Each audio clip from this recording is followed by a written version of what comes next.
Good morning, everyone. Hope everyone's having a great day. We're going to be getting back to the verse by verse study of Genesis. Hopefully, be able to get a few more of these out this week because I want to progress, get through the book. And so we're today in Genesis chapter 1, verses 14 to 19. The word of God says, "Then God said, Let there be lights in the firmament of the heavens to divide the day from the night, and let them be for signs and seasons and for days and years. And let them be for lights in the firmament of the heavens to give light on the earth. And it was so. Then God made two great lights, the greater light to rule the day, and the lesser light to rule the night. He made the stars also. God set them in the firmament of the heavens to give light on the earth, and to rule over the day and over the night, and to divide the light from the darkness. And God saw that it was good. So the evening and the morning were the fourth day. So I've been adding these notes on the side and also highlighting. So hopefully that will help me to study here and remember what I wanted to say. So the first verse, God said, again, the same pattern in the previous verses. God is speaking things into creation, is demonstrating his authority to just say, and then it happens. That is God's authority in contrast with some of the other Near Eastern creation accounts. So God said, Let there be lights in the firmament of the heavens to divide the day from the night. So one thing to point out here, lights in the firmament of the heavens. As you saw before, the firmament was essentially the sky. And someone will say, well, isn't that a scientific error? The stars, because the lights are the stars, as you'll see in a second, they aren't in the sky. They're above the sky. They're outside the atmosphere, light years away, which that's true. They're very far away. But understand, as I've been saying repeatedly here, this is a phenomenological description, right? This isn't a literal, the stars are literally described as being in the sky. There's my note here. I'm trying to make sure that it's kind of out of order, but that's fine. So it's a phenomenological description, as we saw before in part one, I believe. These are descriptions based on of firsthand view, like sunsets and sunrises. The sun literally isn't rising; it's in the center of the solar system, holding everything by gravity. However, from our point of view, it looks like the sun is rising and setting. So that's not a error. That's just a phenomenological description. That's what's going on here. The lights in the firmament are phenomenological descriptions. The stars look like they're in the heavens, the sky. So light in the firmament of the heavens to divide the day from the night. You see there, the day and night was already divided in day one, but this is a further dividing because there was already light and darkness from the first day, but we didn't have the sun. The light was just miraculously there. But now the sun is being placed, stars are being placed. Now the day and night are further being separated so that during the day we'll have the sun, but then during the night we'll have the moon and the stars. And let them be for signs and seasons and for days and years. Now, this is something that is misused by certain new age cults. They'll say, well, look, this is astrology right here. I look to the stars to guide me and to give me signs and to tell events. Now, there are times in scripture where for example, the sun or this moon might might be for a sign in a sense, like for prophecy. But that's when God says it will, right? So let's go to Matthew 24, verse 19. Immediately after the tribulation of those days, the sun will be darkened, and the moon will not give its light. The stars will fall from heaven, and the powers of the heavens will be shaken. So Matthew 24:29. Jesus himself, God in the flesh, says that in this instance, Matthew 24, the stars in the sky, the sun, are going to be a sign in this instance for prophecy, not in the sense of you can look to the stars all the time to figure things out and guide you. That's literally worshiping the stars. This is not speaking of that. This is just speaking of, first of all, the sun. Hold on, let me get my notes back. The signs here, right? They're for. Hold on a second. Let me read my notes. There are only signs so far as God uses them as signs at certain times. The seasons here are, you'll see stars or different things at different points. So different constellations are in the sky at different seasons, marking new seasons. So I could probably look up, but I was at a planetarium about a year ago, and he was showing how our night sky looked at that point in time. But he mentioned, like, I can move this thing, and I can show you what the night sky will look like in the next year or during the winter. You know, it'll look different at different points in time, and depending on where you are. So these these lights in the firmament, the stars, they mark seasons. They mark different points in time, and I believe the Hebrews actually used stars to mark different festivals and things like that. Not that they were astrologists themselves. That's just what that's what they did. They used them as time markers. That's all they're doing. They're not worshiping the stars. They're not doing astrology, anything like that. They're just using them for different viewpoints, for seasons, and then for days and years. I mean, for the days, it's pretty self-explanatory. You'll see usually the sun during the day, and then during the night, you'll see the moon. Not all the time. Sometimes the moon is present during the day, but for the generally most of the time, you'll see the sun and the moon. And then the sun and moon are actually also used to track years. There was a solar and lunar calendar that the Jews had at that time to track years. And it's a little different. I'm not going to try to explain it because it's a little complicated, but they had their own calendar, and they sort of adjusted it based on solar years, lunar years. It's pretty cool. All right. Maybe sciences. So this is not teaching astrology, and I'll read a quick note in the Apologetic Study Bible for verses 1 to 18. Lights were signs that mark off time periods. They were not to be heeded as astrological signs, correlating heavenly movements with heaven and earth. The worship of heavenly bodies is condemned in Deuteronomy 4:19. And I actually have verses here on the side: Daniel 2:27, Deuteronomy 18:10 to 14, Isaiah 47:13 to 14, and Deuteronomy 4:19. These verses will portray astrology as either being powerless compared to God. For example, Daniel 2:27, the astrologists in Babylon couldn't interpret Nebuchadnezzar's dream, but Daniel, by the power of God, was able to interpret it. Deuteronomy 18:10 to 14 specifically condemns this. It mentions, let's open it up. Deuteronomy 18. I might spend a little bit on this, but I'm strongly opposed to New Age teaching, so I want to spend a little bit of time on this. So Deuteronomy 18:10 to 14. And it says, there shall not be found among you anyone who makes his son or his daughter pass through the fire, or one who practices witchcraft, or a soothsayer, or anyone who interprets omens, or a sorcerer, or one who conjures spells, or a medium, or a spiritist, or one who calls upon the dead. For all these things are an abomination to the Lord, and because of these abominations, the Lord your God drives them out before you. You shall be blameless before the Lord your God for these nations which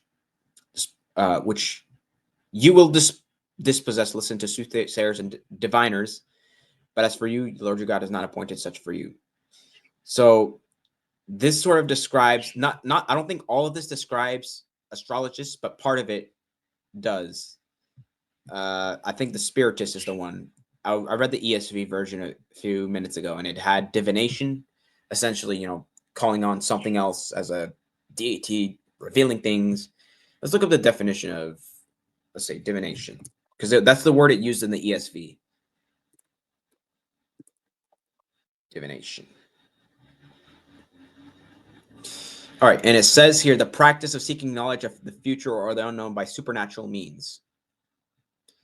So they're doing this not by the means of God, but by some other supernatural means, whether that be from some supernatural power of the stars. They're doing that instead of looking to God. So this is condemned in Scripture. Let me get my notes back. And then it says, you were wearied in the multitude of your counsels. Let now the astrologers, notice the astrologers, the stargazers, and the monthly what the heck? Prognosticators, I have no idea what that is. Stand up and save you from what I shall call upon you. Behold, they shall be a stubble. The fire shall burn them. They shall not deliver themselves from the power of the flame. It shall not be cold to be warmed by, nor fire to sit before. I don't know if this is talking about the lake of fire, but see there, the astrologers are one of the people that are going to be burned, judged by God.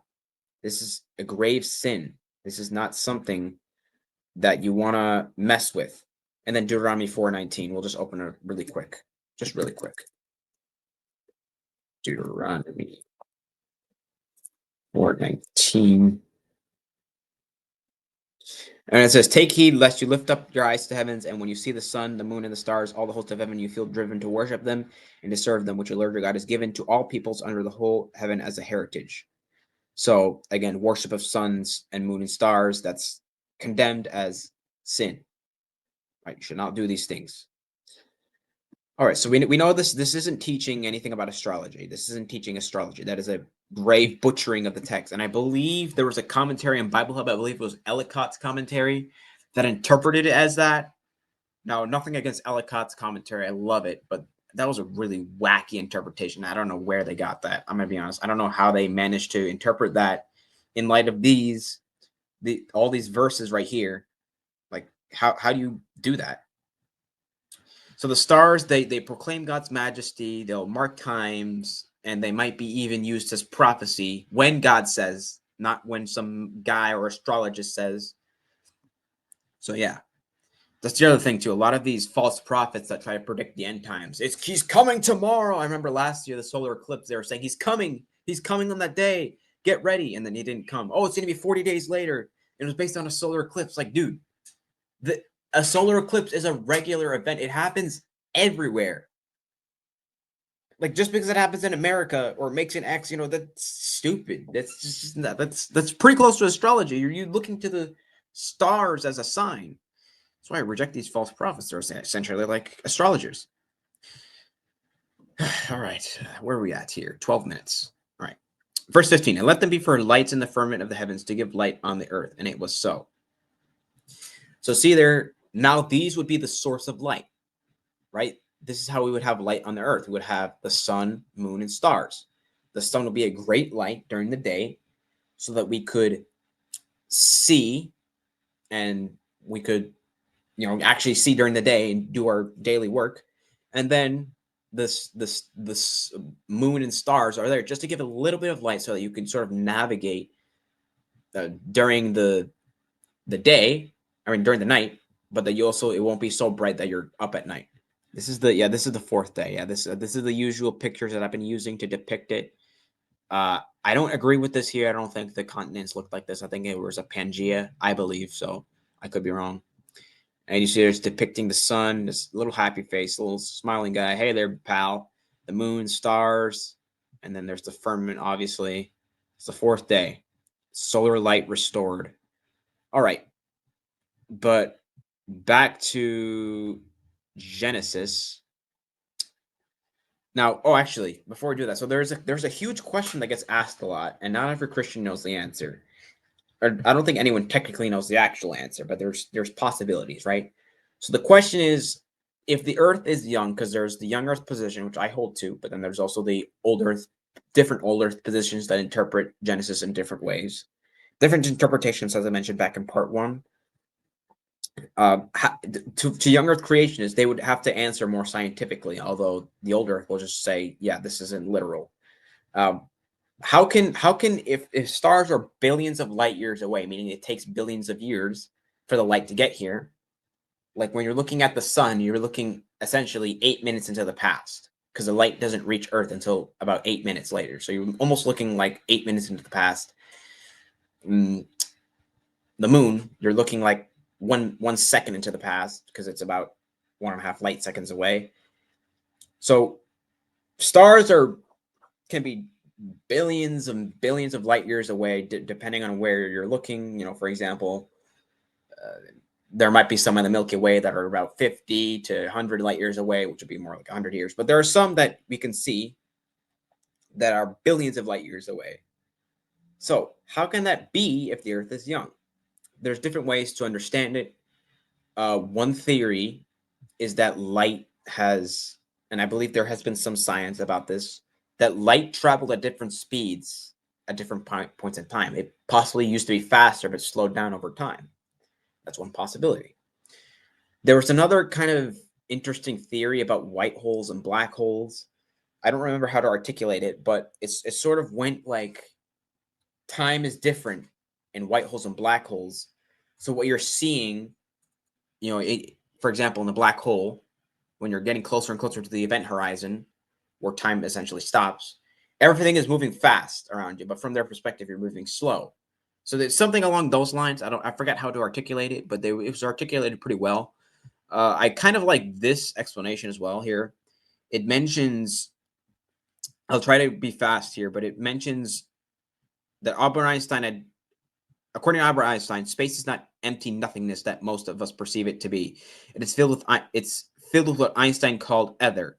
Dictionary.com defines ether as an all-pervading, infinitely elastic, massless medium. Everything that exists within the bounds of our universe does so with a massless medium. And then it gives the analogy of a claw, and it's speaking of it. It's basically just talking about this right here. This is the analogy it's giving. And then when we go back, it mentions marbles, that if you place them in the cloth, after you place something heavy there, then the marbles will go to the center that represents gravity. And then essentially it will distort time. So let's see here. So in the 1960s, physicists Robert Pound and Glenn Rebka experimentally confirmed a theoretical consequence of Einstein's theories of relativity called the gravitational time dilation effect, GTDE. Pound and Rebka were able to demonstrate that time passes more slowly for objects the farther they travel into a gravity well. For example, global positioning system, GPS, satellites are farther away from the Earth than objects on the planet's surface, and are therefore less immersed in the gravity well caused by Earth's mass.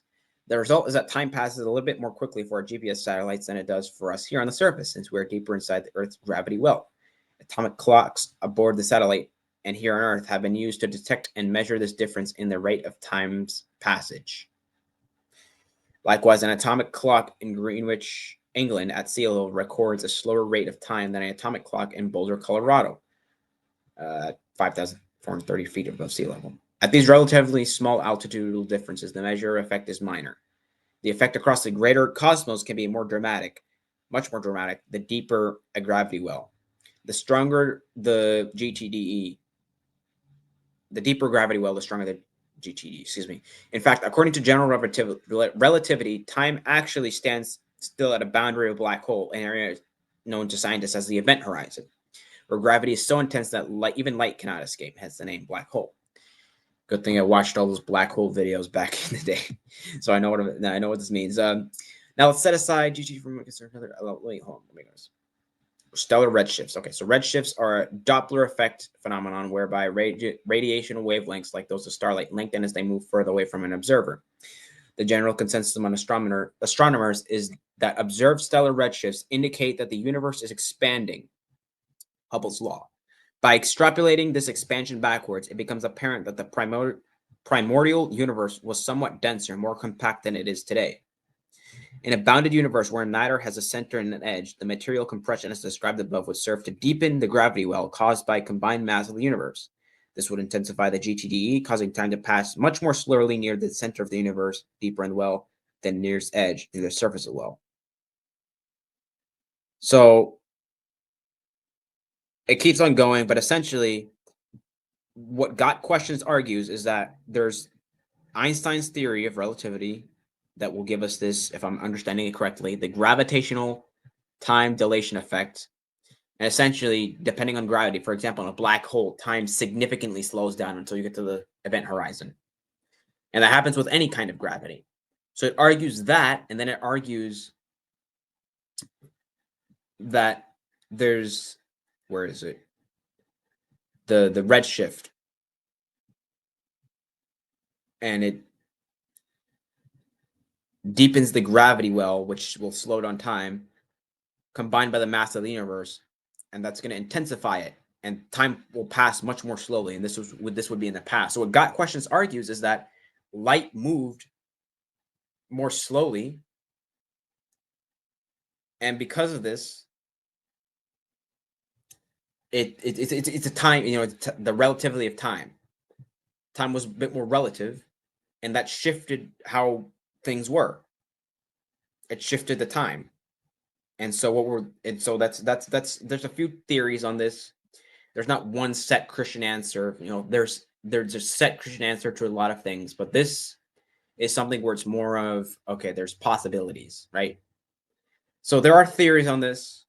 Either way, it would depend on how you view Genesis. So if you view it literally, you're going to try to think what would be a scientific explanation. If you don't view Genesis literally, you would say, well, this isn't speaking of literal time, so I don't need to say anything other than Genesis isn't speaking of literal days. Depending on your view, since I hold the younger view, I would try to use one of those scientific explanations. I kind of like the one where it says that light used to travel faster, but I got to study it more myself. So anyway, you can see my notes on the side if you want to read them. But anyway, back to verse 16. Then God made two great lights, the greater light to rule the day and the lesser light to rule the night. He made the stars also. Now, one thing to point out here, the word lights here, a lot of skeptics will argue, well, look at that. Genesis is a scientific error. It says that the moon is a light source, but we know scientifically that the moon isn't a light source. It reflects light off the sun, which that is true. It reflects light off the sun, but let's look at here. Let's look at the Strong's definition of light. And then we have this word, which is different than the word used in Genesis 1 to 5, Maor. We can double check the word in Genesis, the first verses. That'd be kind of interesting. But this is now used as an individual light or luminary. And a luminary is essentially a natural light-giving body, especially the sun or moon. So not necessarily a source, right? Not necessarily a light source, but a light-giving body. The moon gives light, even though it's not a light source. So the word in Genesis here is not describing light sources, but just a light-giving body, a luminary. That's all it's saying. That's what the moon is. It's not a light-giving source. It is a light-giving body. And just for fun, let's look at the word back in Genesis 1. Let there be light, or, and I think this is more general of light. Sorry if I'm butchering any of the words in Hebrew. So you see there, it's mostly used it can be general, different kinds of things. Lightning, it's pretty cool. Light of the lamp, it speaks of the light itself for the most part. So it depends on the context. It's used in different senses. Anyways, we're going to go back to Genesis chapter 1 here. So he made two great lights, the greater light to rule the day and the lesser light to rule the night. Again, not light sources, just luminaries, light-giving bodies. There's actually a note here, luminaries, right here. Look, luminaries. All right, anyway, then God made two great lights, the greater light to rule the day. This is the sun here, the greater light that rules the day. So in Genesis, you have things being placed. So you have the three realms, right? In day one, you have the light and day, or light and darkness, excuse me. Those realms. Then you have the earth and the heavens, this ground and sky. Then the third day, you get land and sea. In the next 3 days, these realms are filled, and things in these realms rule. So the lights and the stars are, or more so the lights really, or the luminaries are ruling the day and night, the light and darkness. So this greater light, the sun, rules the day, and the lesser light, the moon, will rule the night. He made the stars also. Let me get a note here. I have a physical study Bible. This is a Reformation study Bible. However, I recently found out that it's literally right here on Bible Gateway, so I don't need to use the physical one, although I will use it from time to time for this other notes it has in there, like entries on different doctrines. I'll use that. So we go to verse 16 here. And it mentions something about the stars. Pagans often credited the stars, which were numbered among their gods, with controlling human destiny. Here they're mentioned almost in passing. Remember, we talked about Genesis being almost a polemic against these, and a defense and an attack against these pagan creation accounts. So Genesis might have some similarities with them, but it also has differences. For example, the stars are just there. It just says that he made the stars also, that's it. And then it moves on. They're not deities. They're not to be worshipped. They're just there.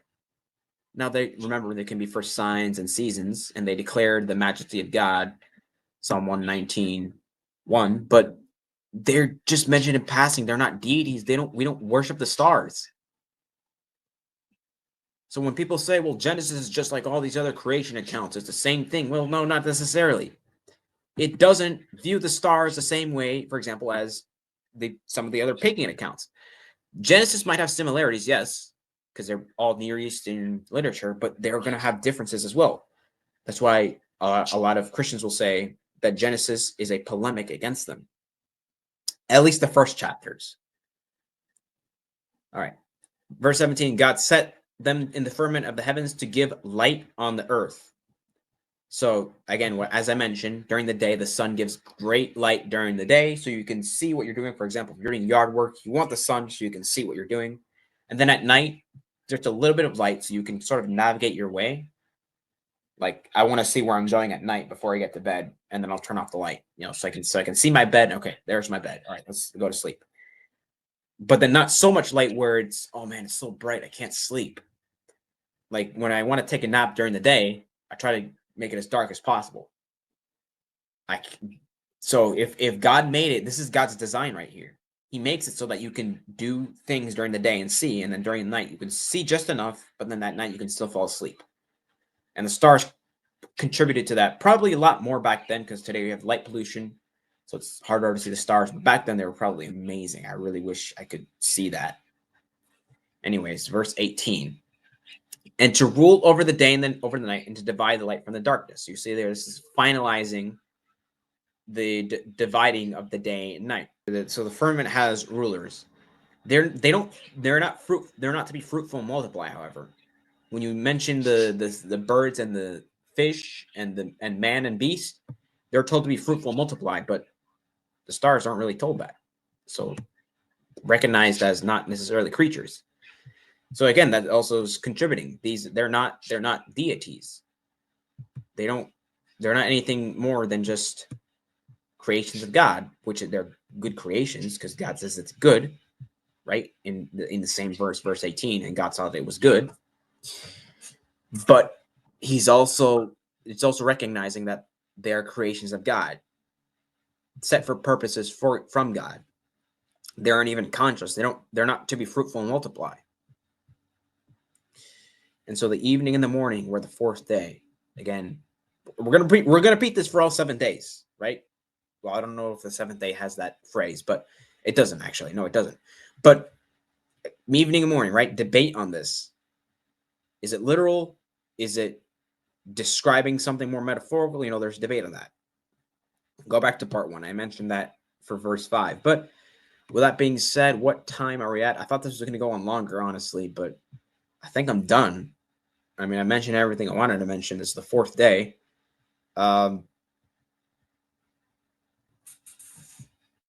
Yeah. Day 4, God creates the sun, moon, and stars, and they are good. And the evening, the morning is the fourth day. I love astronomy, personally. I don't know if I would pursue a career in that, but I really love the stars. I love, black holes are something that were particularly interesting to me. I love that stuff.